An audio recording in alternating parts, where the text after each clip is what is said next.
Welcome to the Asking Why podcast. I'm your host, Clint Davis. I'm a marriage and family therapist and licensed professional counselor trained in trauma and addiction. The Asking Why podcast is for anyone on a journey of healing and restoration. If you are searching for answers to life's questions and want to learn more about root causes from a psychological and theological mix, this show is for you. In this podcast, myself and a co-host from Clint Davis Counseling and Integrative Wellness will interview guests on a wide range of topics in order to get down to the heart of the problems facing our world and understand why things happen and how to change the world and ourselves for the better. Want to learn more tips and tricks to living a healthy lifestyle? Visit us at Clint Davis Counseling and Integrative Wellness on Facebook and Instagram. If you want to meet our staff or book a speaker, go to clintdaviscounseling.com. Thanks for listening, and be sure to subscribe today. Putman Restoration is a proud sponsor of the Asking Why podcast. Putman Restoration specializes in commercial disaster services, including water damage, fire, smoke, mold, and storm. Their goal and desire is to get your properties up and running as soon as possible after disaster strikes. Hospitals, schools, hotels, and large municipal buildings. Malls, churches, and large commercial properties are their specialty. Managed properties nationwide? No problem. Putman Restoration services their clients nationwide. They are strategically partnered with elite restoration companies throughout the U.S. and Canada, giving their clients resources during disasters where normal companies would be tapped out. Trust the professionals at Putman Restoration when disaster strikes. Visit them online at www.putmanrestoration.com or give them a call at 318-453-5029. Welcome to the Asking Why podcast. This is your host, Clint Davis, and this is episode 67. So I'm going to give a couple of caveats before we get started. So some major points I'm going to try to make through this episode so you know where I'm going, and then hopefully at the end you'll get the summation. But we're calling this balanced parenting episode, and so I've had a lot of people approach me about spanking and gentle parenting and all kinds of different philosophies. And so the goal of this episode is not to say gentle parenting's wrong or that you 100% can never spank your kid, or give you kind of a didactic, this is what you should do. The goal is to see where the tension is in both sides and maybe why that's come in our culture, why we have a big swing to very therapeutic, very child-centered lifestyles in parenting, which in some ways we should, versus a very adult-centered, we don't take children's development and where they're at in the world and where they're at in life into account as we parent. And so the goal is to say, okay, what about this can go awry? What about gentle parenting or this kind of far-sighted parenting that we now have or that we're hearing about, that we're posting about? Where can that go astray and go awry? And then where can kind of the old school just punishment and consequences and behavior modification go awry? So that's the goal of the episode. I follow several gentle parenting pages that are amazing. I'm a trauma therapist. I love the idea of understanding the brain, understanding the body, understanding childhood development and parenting from that lens. And I feel like the more we do that, the more we get it right versus just treating kids as little robots that they should do what we say and be blindly obedient and all this kind of things. Because the one thing that I want to, one of the things I want us to kind of get a grasp of is our kids' job to figure out how to be obedient and how to ask questions and how to challenge and how to push back and how to ask for what they need and how to set expectations and how to be in safe, trusting relationships is modeled through our relationship with them. And so they're going to screw it up. And it's our job as parents to have a space for them to screw it up. So we're not going to get to a place with them where we teach them perfect behaviors to where they're never disobedient, they never mess up, they never have any kind of disrespect, they're never defiant. Because when they do, we want them to be able to do that with us so that they can go to school and know how to do it appropriately. So when they're an adult and they're in a relationship, they know how to ask questions and talk back. We're not saying that that's okay. We're teaching them how to do that appropriately, which means they're going to mess it up a lot as they go. And so if we have this rigid view that you can never talk back, you can never ask questions, you can never demand what you need, you can never stay up late and ask to eat past your bedtime, and we see that as always wrong, and we treat it as a discipline moment or punishment moment so they never do it again, then they don't learn how to do that in life. And so they become an adult or a teenager, and they don't know how to ask from their boyfriend or girlfriend what they need. They don't know how to say no. They don't know how to, have these desires, and they grow into adults who are in very dysfunctional relationships. And so, remember that as you listen to this episode, that's the goal, to balance it. The other point that I wanted to make before we get started is our kids are insane. Their brains are not developed. They don't have a prefrontal, which is the executive functioning. They can't make logical decisions for the most part, and they're very self-centered. And that is just a normal, healthy way that children develop. And it's part of our job as parents to model and walk with them through that development. And ultimately, as we connect with them and attach to them and attune with them and teach them, we are developing their brain. We're helping that prefrontal grow. We're helping that right and left brain be able to talk and be able to connect and to be able to be the most thriving human being they can be, right? Because that's our job, is to help that grow. I mean, even in the womb, babies, as the mom sways back and forth, and as they listen to music, and as there's movement in the front and the back and rocking and swaying, that movement is what develops the brain in their body. And there's some awesome videos I'll put in the link. Follow that and look at that, and just look at how a baby, it develops in the womb by that movement. And that doesn't stop when the baby's outside of the womb. The baby needs the rocking and the movement and the soothing. And then as they develop their brain, they need that in talk and in actions and in behaviors from us so that they continue to develop that brain. And so if our kids are being really crazy and they're being irrational and they're being emotional, that's what they're supposed to do.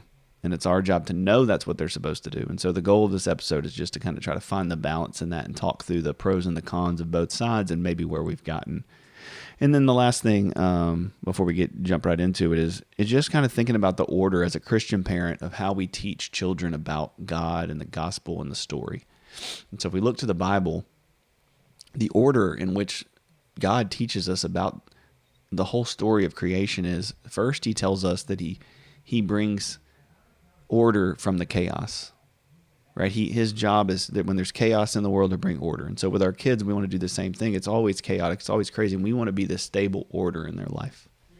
And then second, he tells them who he is, what his character is, what he does, what his role is, that he's relational, that he's loving, that he's reciprocal, that he's creative, that he's emotional, and that he has a plan. And then 3, he tells us who we are. He says, here's who you are, here's how I've created you, and here's your role. You're an image bearer of me. You are co-heirs with Christ. You are to be put here on this earth, and you are good. I've created you, and you are good. And so then sin enters into the world later. And so we need to do the same thing with our kids, is to focus on who God is, how good he is, how safe he is, how secure he is, how good they are, how they were made to be his image bearers, that they were made to be holy and righteous. We need to teach them that. And we need to model that's who they are. That's who they were meant to be. And then we can deal with the issue of sin and how that's entered into the world and how that's messed up the plan. And our job is to parent them and help them to get back to Eden, get back to the plan as we go. Not to label them as broken sinners who can't do anything right, and who, because of their sin, it's always the problem with their behavior. And that is part of the story. We want to talk through that. But we can talk through that with a good perception and lens of these other things that I just mentioned. We don't want to start with not understanding that, because it gets really twisted, and then it gets into what we see is the behavior and the performance and the anxiety of, I'm bad deep down, and so I need to work and be good for mommy and daddy because that'll make me good. And so many of us have struggled with that and trying to earn our worth and value and security, trying to please God when he is already so pleased with us. And so that's just some few caveats I wanted to say in the beginning, because our kids are constantly looking to us for those things. So as we get into this episode, I'm excited for you guys to listen, and let's hopefully find some balance in parenting. Welcome to the Asking Why podcast. I'm your host, Clint Davis, and we are in episode 67. And today we're going to talk a little bit about parenting. So I've had, we've done some parenting podcasts before, but I had a couple of people email me and message me to do one on gentle parenting and what that is, and that conversation. And so I'm just going to ramble a little bit today, and we can talk about it and see what you think. So First, I want to talk about, just parenting in general. And I've said this on another podcast before, but we'll just specifically kind of dive into it. The idea of parenting is relatively new, which is crazy because, we all have parents and have forever. Only way we can be here is by having a parent. But the idea of parenting the phrase was kind of coined in the 50s by James Dobson and some other psychologists and therapists. This idea that, how a mother and a father, what they do and how they interact, how it affects a child it's ultimately a relatively new concept and conversation, because for all of history, that wasn't much of a conversation. The humans would have a baby, they would raise the baby, and in most settings would be in survival mode.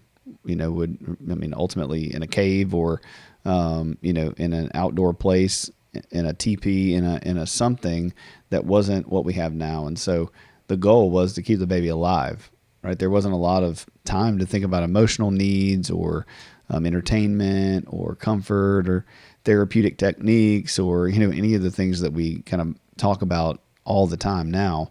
The father mostly had to go out and hunt and gather and would go out into the wilderness and into the area around and forage. The mother would stay home. The community would help raise the children, try to keep them alive. Most of the time, that went badly. Children didn't live for a long time. And then as we progressively got more smarter with the way we do life and things came about with technology, even from fire to, houses, we survive longer. So we live longer. A lot of adults were 32 and died. That was not a very good, life expectancy in the world for a very long time. And I say all this to say that by the time the Industrial Revolution came about and our medicine became better, we started being able to live longer, was about the time that we started to have the capacity to even start to think about the rest of it. Emotional intelligence, the impact on family systems, trauma, the brain. And so I don't know if, we don't have the research and the data to measure all of history, but it'd be interesting to think about how resilient those 12-year-olds were compared to 12-year-olds now and what they went through. And, they got up when the sun came up. There weren't alarm clocks. They woke up with the sun and they went to bed when the sun went down because they were tired and exhausted. And they had worked on the farm all day and they had done those things. And so as the, Industrial Revolution came and as parenting kind of came into the conversation, I think we also became very individualized and we lost culture and community and this idea of communal parenting. And, people would say it takes a village to raise a kid. And I look around and I don't see very many villages. I see a lot of individuals trying to raise individuals. And unfortunately in America, 56% of that is a single parent, a divorce situation where now it's just one parent trying to raise a kid or share custody of a kid. And so I think what that bred in us was this deep-rooted shame-based parenting that a lot of us feel of, man, we got to keep up with everybody. We got to entertain our kid. We got to keep them comfortable. We got to keep them happy. We don't want to traumatize them. We don't want to, hurt them. And so we've seen the swing. So gentle parenting is a concept that takes a lot of healthy psychology into play. It sees the child as a human being that has emotions and feelings, that, we understand their brain and we understand their bodies and we help them co-regulate and those things are amazing. But I think sometimes it's a swing to the far right or the far left, whichever direction, from what we've known most of history. And so there's some tension there. And I find that tension in my own house with my kids. It's like, okay, I know I want them to grow into emotionally capable human beings who can use their emotions and regulate and empathize and sympathize and connect and read other people's emotions and to be able to do all that stuff. But again, that is a relatively new way of living because it wasn't useful for most of history. Again, I'm not saying you shouldn't care about people's feelings, but the amount of space we have to give to it and talk about it and emphasize it is so much more than was ever even practically capable to do in all of human history. And so we have to adapt with the times, but at the same time, man, it puts us in this weird situation because a lot of times as parents, we've learned a lot about respect and discipline and these things that had they not happened, our kids would die. And what I mean by that is if in the 60s or the 40s or the 1900s or any time before that, if our kid didn't listen to us, they might run outside and get killed or get bitten by a snake or get eaten by a wolf or, starve to death because they just went outside while we were tending to the whatever. And so the type of discipline that happened needed to be more forced in some ways because the consequences were so much greater. The risk was so much greater. And as we become more safe and secure and comfortable, that risk has gone down. And yet a lot of the parenting has stayed the same. The same authoritative, fear-based, punishment-based parenting has continued to happen, even though our kids are not at risk in the ways that they were. And simultaneously, they've become at greater risk for other things, and we haven't switched. And I think gentle parenting is a switch in that direction. It's saying, hey, listen, our kids aren't going outside and getting eaten by wolves anymore. They're not going outside and getting dysentery. They're not going outside and getting smallpox. But they are online, and they are around other people at alarming rates where they need to learn how to deal with their emotions. They're being exposed to constant entertainment, constant self-gratification, constant self-soothing, and they don't know how to regulate. And so it's interesting that we still haven't really found the balance in the swing. I agree with like my son the other night. He got really mad. He was frustrated, and he started talking back to me. He was hungry. I had said, the kitchen's closed at 7:30, buddy. So if you need to, you need to eat right then. Well, he has allergies and he has some issues, so his food doesn't have much calories in it. And at the moment, he was not hungry. He said, well, of course, at 7:30, he's like, I'm starving. I want some rice. Will you make me rice? And we get in this debate.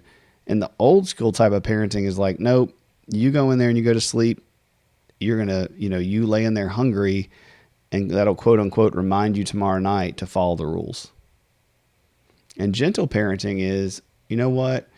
I want to meet your needs. I want you to feel seen and heard and valued. And so, I'm going to stay up and I'm going to cook rice, and I'll let you stay up another 30 minutes or 45 minutes. Not that big of a deal. And I'll let you do what you need to do because I want you to feel fully known and fully seen and fully heard. And I do want my kid to do that. But there also has to be some structure and some consistency. So the question is, what kind of humans are we making in these polarizations? And again, I'm not hating on gentle parenting, and I'm not hating on discipline. I'm just trying to have a conversation about how there can be problems on both sides if it's not balanced, and how they're both kind of a reactive to the other. I have a lot of people are like, these kids are out of control. They do whatever they want to. They're arrogant. They're pompous. They think they don't know authority. They don't respect authority. And I'm like, yeah, that's a lot of truth to that we're seeing that in our teenagers and our young adults right now. And there needs to be some respect for those things. And then I see the other side of, well, people have been spanking their kids forever and nobody cares about their emotions. And let's look at the science of their brain, and they need to be seen and heard. And yes, that's true too. So all that's true. How to do it is what we're trying to talk about today. And I think we have to realize that we don't want to be reactive in the way we parent. We do not want to come from a place of, I'm going to do this thing and not know what the outcome is we want. And so when we talk about discipline, for example, the root word is out of disciple, which means to teach. So we've got to get back down to understanding that our kids are little humans with brains, and the fact that we understand their brain and their brain development and how that functions is great. And I think all of us should read books like The Whole Brain Child and No Drama Discipline. And if you're a parent, we have to understand the social and emotional development of our kids. And we have the ability now to Google that and watch a YouTube video and understand it a lot more. We can't be over here going, well, it doesn't matter. They just need to listen and they need to be obedient and they need to follow the rules, if we're not understanding how that's possible. Because discipline means to teach, which means we have to know if our kid is capable of learning the lesson we're trying to teach them. And we also have to ask ourselves, what lesson am I trying to teach them? Because they're learning, they're adapting, they're picking up on what it is, and they're not always learning the lesson we're trying to teach. So if we go back to Grady and the wanting to stay up and eat, what lesson did he learn from me that night? Did I ask him? And if he's 7, can he actually learn the lesson I'm trying to teach him? Is he learning the philosophy about respect and trust and boundaries and getting good night's sleep? Does he care about any of that? And is he even capable of caring about it? And these are the questions we have to start to ask ourselves is, does our kid really understand what we're teaching? And are we even aware of the lesson that we're trying to teach and the lessons they may learn that we're not even trying to teach? And so if it is gentle parenting, if you're trying to say, hey, I want to be open, I want to be empathetic, I want to be connective, I want to work on our attachment and attune, that's great. We should be doing that. But what is the goal and what is the reason? Is it coming from a place of fear, right, that they might not love us, or they might not feel fully safe, or they might have some discomfort? Because that's going to be a problem. Because through discomfort and through pain and through struggle is how we build resiliency. We also don't want to swing to the other side where we're like, well, good, then they need to suffer essentially so they learn. And I think we tend to go to those extremes because the middle is really hard. The middle is really difficult to apply it appropriately. And so we have to give ourselves some grace and get out of this shame-based parenting that we talked about earlier. It's not A plus B equals C. Our job is not to be a perfect parent who does all the therapeutic things correctly. And if we do that, our kid will turn out fine and they'll turn out perfect. They're not going to. They're going to have struggles. They're going to have issues. They're going to have insecurities and spiritual attacks, even if you do all the right things. If we look to Adam and Eve, they had what we would say is a perfect parent. They had perfect harmony and peace and shalom with God, and yet they chose disobedience and fear. They chose to doubt if God loved them and they were secure in his care. They were, not corrupted, but they were manipulated by the serpent and told the same thing, the same lie they were already thinking. He was there whispering, yeah, God doesn't love you. Yeah, you're not safe in his care. And if we look at our kids, that's the struggle they have. They're going to have that struggle. So even if you are a perfect parent, even if you do all the gentle parenting in the world and you attach and you attune and you're always present, they still have struggles internally. And that's not a reflection of you. It can be a reflection of you. We can be very unhelpful and unhealthy as parents, and we can set our kids up for failure. But we can also do everything right, and they can still have doubt and fear and anxiety and frustration because the world is different than it's ever been. And the lies that the world's telling our kids is constant. And so I think to find the middle ground, we have to get back to, connecting with our kids early on and often. Because the more connection we have with them and the more early and often we have it, the more trust is built between them and us. And the goal should be not to be perfectly a gentle parent or not to be this parent that punishes and corrects in a way that the kid's perfectly obedient, but it should be to learn who our kid is and who God has made them and how they're wired and their personality and their gifting and their skill set. And then to nurture that and walk alongside that because they're only ours for just a little bit of time. They're only ours for a blink. And really, I'm already grieving, Grady getting older and moving past, into 8 years old. And, the next few years, he's going to need me less and want me less. And for teen parents that are listening, that's the case because you're already there. And for adult parents, you're like, yeah, they're already out the house. I missed this part or I want this part back. And so my hope is for those parents that you realize that you still have the opportunity to get back down to the root, to build bridges between you and your kid about truth and about who they are and what their identity is. And that starts with us dealing with our own stuff and understanding that we might have messed up and apologizing for it and making amends with our adult children or our teen children and starting from scratch. But if you're a parent of a little kid, start that now. Start that discipleship and teaching them about things in every interaction. Helping them to tell a story about themselves The Bible teaches us, the story kind of goes in this order. God says he creates everything, and then he tells us who he is, right? That he's good and he's powerful and he's loving and he's gracious. And then he creates humans and he tells them who they are. And then he tells them what their purpose to be, that they're purpose to be his image bearers on earth, that they're loved and they're valued and they're secure, that he created them to be in relationship with them because he sees them and they're good. And then sin happens and everything gets super jacked up. And I think so much of our parenting, we do that in the wrong order. We start with the sin and the behavior, and then we walk it back to God. And I think our goal should be is to get our kids to become who they've always been destined to become. To not have to learn from the world's version of them, and then eventually learn that they are loved and they are valued and they are secure.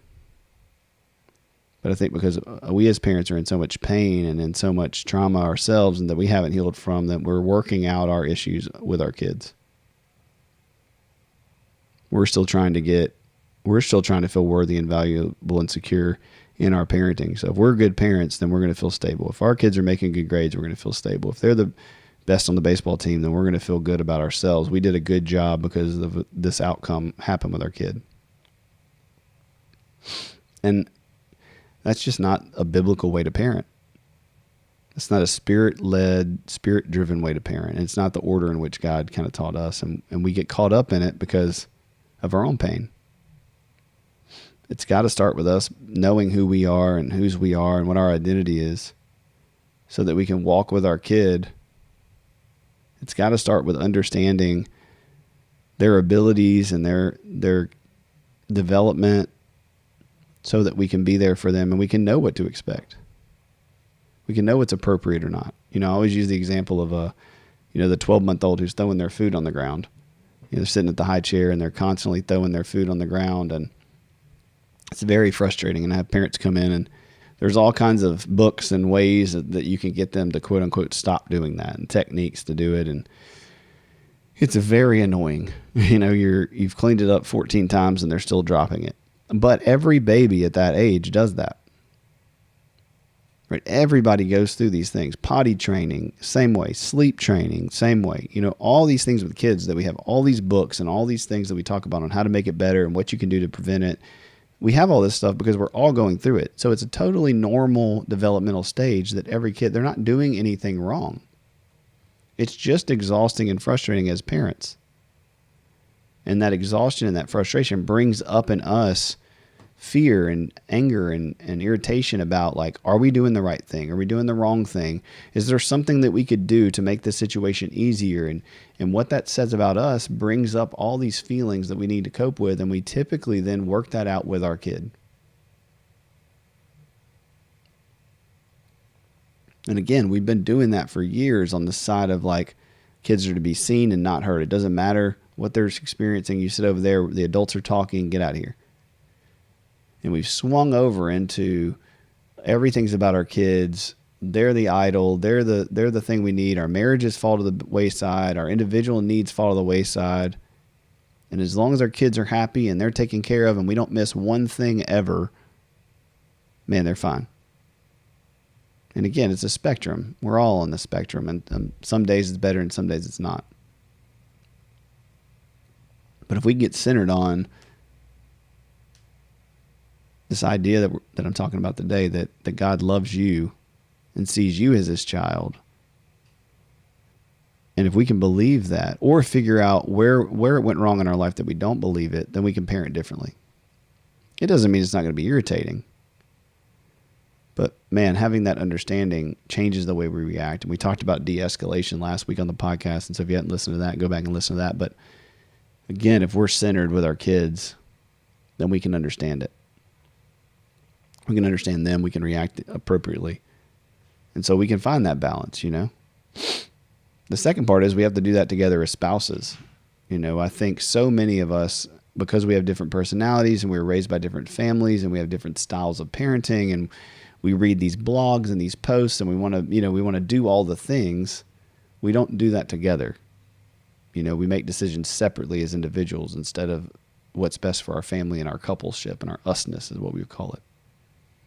And so we got to make sure we're doing that too. We got to make sure we're talking with our spouse about discipline and consequences, and that, we're on the same page. It's huge.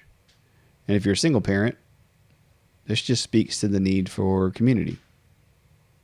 So many of us, we go through these grueling, grinding parts of parenting with teenagers, with young adults, with little bitty kids, and we don't have a measuring stick, right? We don't know what's normal because we're not around other people and their families anymore. We're in this individual, isolated space, trying to do it all by ourselves, trying to raise this kid all by ourselves, trying to meet all their needs, trying to make work and do all that so we can provide them, the things that they're going to need to entertain themselves and to feel loved and to have the next best XYZ so they're okay.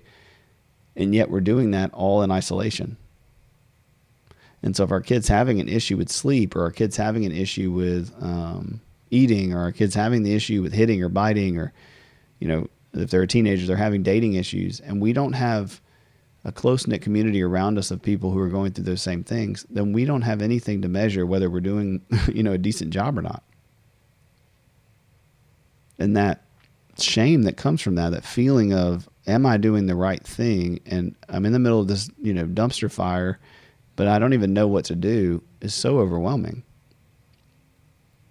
But when we see the science and we read the books and we understand what a kid's supposed to do and not supposed to do and what's normal and what's not, or I would say what's healthy and what's not, then we can give ourselves some slack and we can really adjust the areas in which we need to, and then just let the parts that are just going to happen. And if we have friends that are next to us going, hey, yeah, my kid doesn't sleep either. But I think this is the detriment of our society and social media is, we went from kids are to be seen, not heard, into, this hyper child psychology, let's figure these kids out. Let's make them the center of everything. And now everybody's vicariously living through Facebook with each other, and you assume no one else is going through what you're going through until you talk to people. And their life's a mess too with little kids. If they have 2-3 little kids under 5, it's psycho. It's crazy. I'm not saying that's good or bad. It's just the society we live in, because of all these things we just talked about. You're supposed to have them in sports. You're supposed to have them in music. You're supposed to have them at church. You're supposed to spend time with them. It's just insane what the pressure that we put on each other and ourselves without even doing that intentionally. And while that's all going on, we're looking at everybody's lives online thinking, well, they're all fine. They never have any problems. They never have any sleepless nights. They don't have any kids that talk back to them. They don't have any kids that, from 5 to 7:30 at night are losing their minds, because no one's sharing it and no one's talking about it. But they come in my office and it seems like, oh man, this is super common. This is totally normal to go through this. And you're not, I can tell them you're not alone, but it would be much better than me having to tell them and reassure them that if we had a community of people who were doing that, who instead of having this kind of shame-based judgmental parenting had more of an open, mindful, accepting, vulnerable way of parenting. That we could check in with people and say, hey, listen, my kid's doing this. And instead of feeling like they're going to shame us or blame us, they're going to say, oh yeah, us too.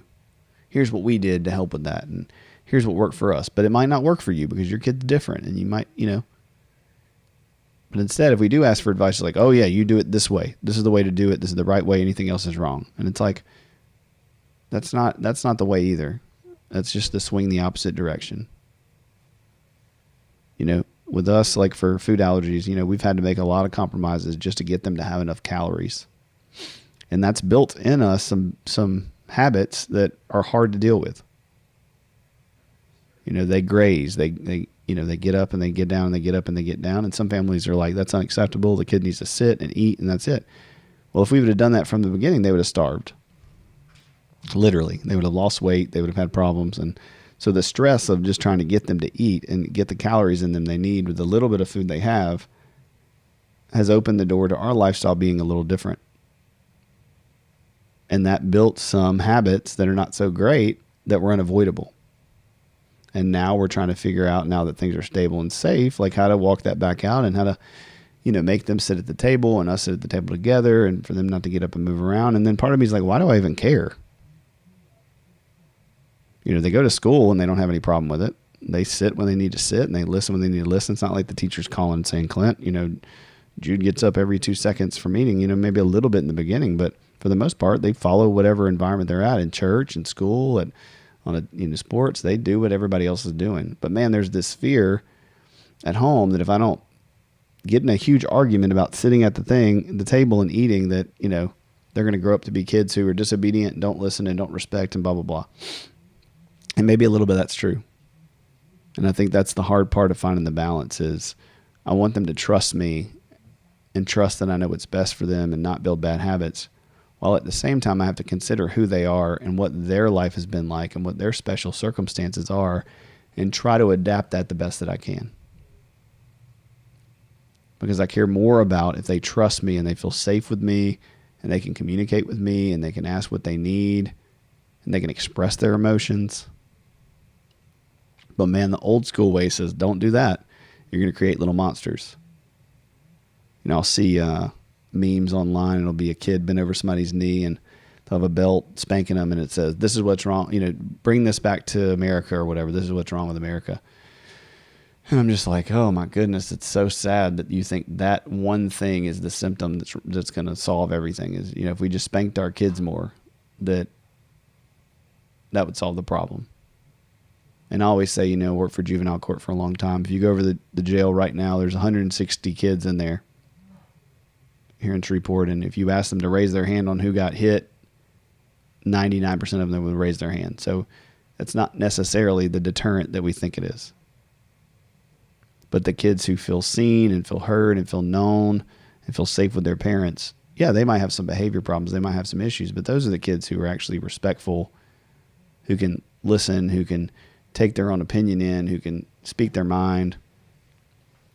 But man, that gets really hard when you swing over to them speaking their mind at 8 o'clock at night about food.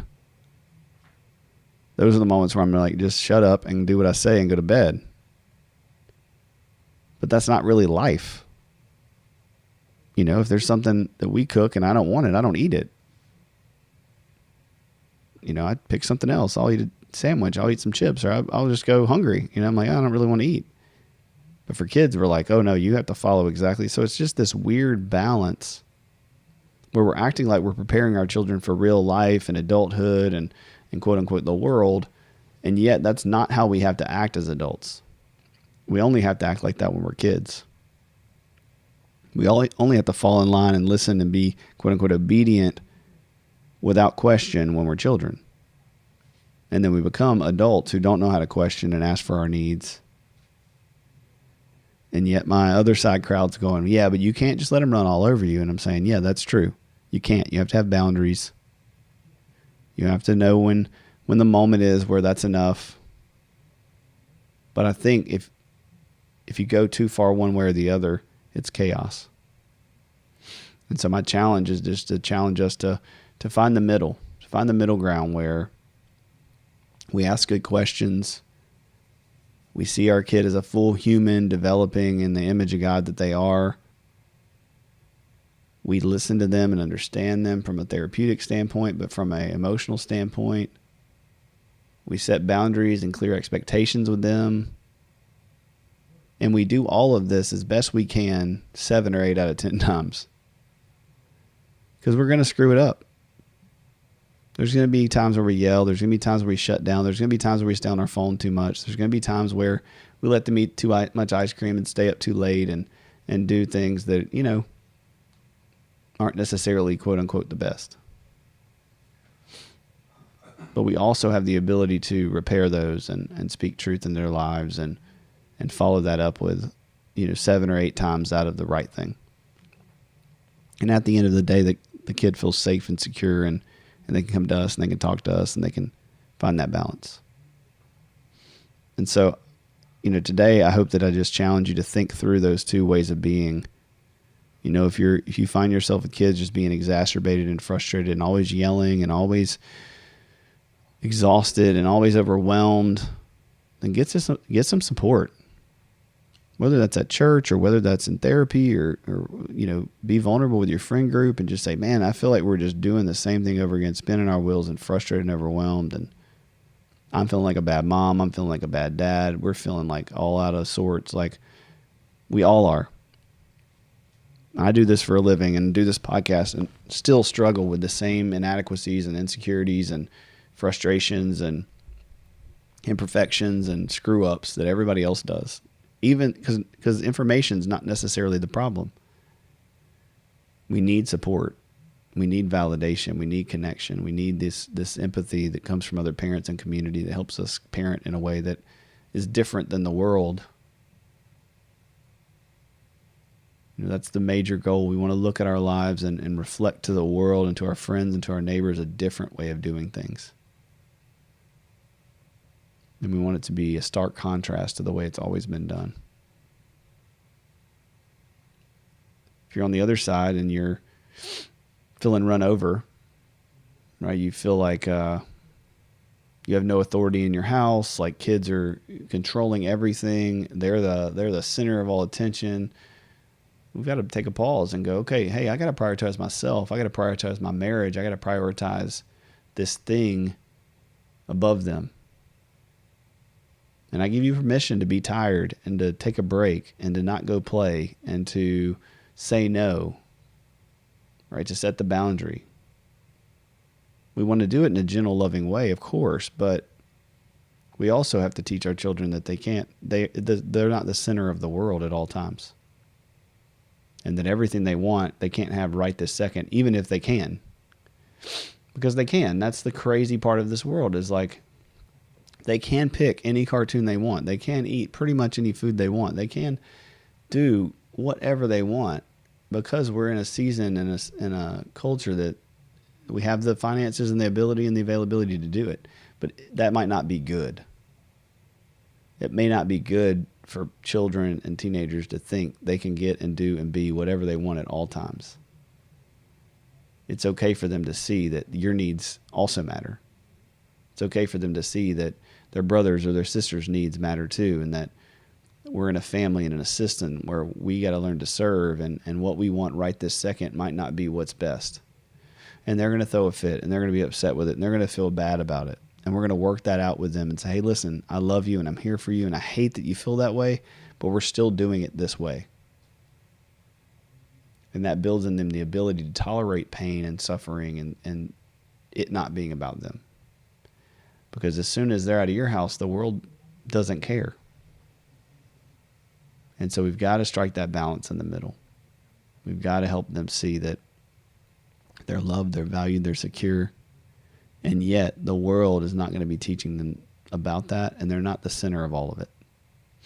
And deferring their reward, learning to defer their reward is the greatest gift we can give them.